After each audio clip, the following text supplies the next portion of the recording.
सपना और के सजावालू कईने प्यार तोहसे सपना और के सजावालू एले निमन काहे ना एले निमन काहे ना माहुरा बातियावालू कईने प्यार तोहसे सपना और के सजावालू कईने प्यार तोहसे।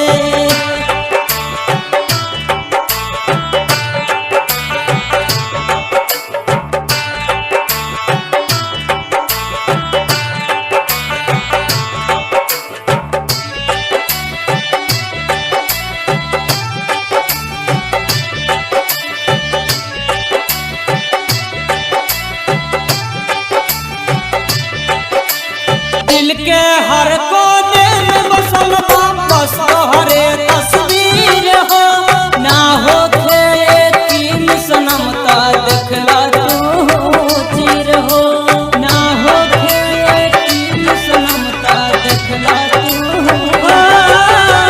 दिल के हर कोने में बसल बस तोहरे तस्वीर हो ना हो तीन सनम ता देखला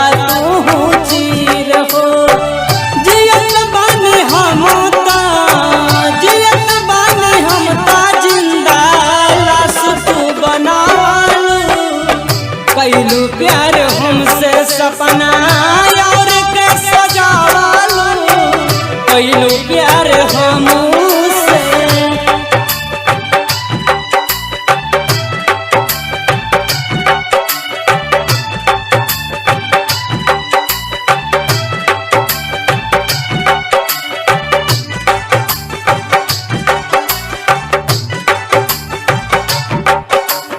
आज बड़े मटकोर दुआर कालू बारात हो आई चल जाइए जान दिल से याद तोहर ना जाई चल जाइए जान दिल से याद तोहर ना जाई। आज बड़े मटकोर दुआर कालू बारात हो आई चल जाइए जान दिल से याद तोहर ना जाई। कौन कसुरवा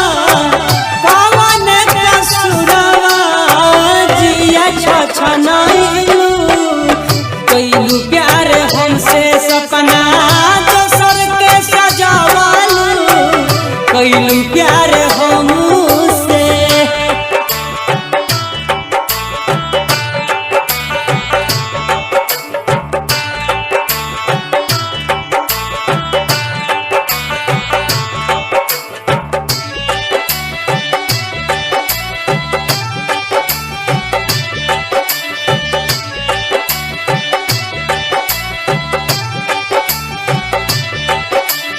हमके काहे भूल गइलू लालू लाल के चाही पवन के हो जिंदगिया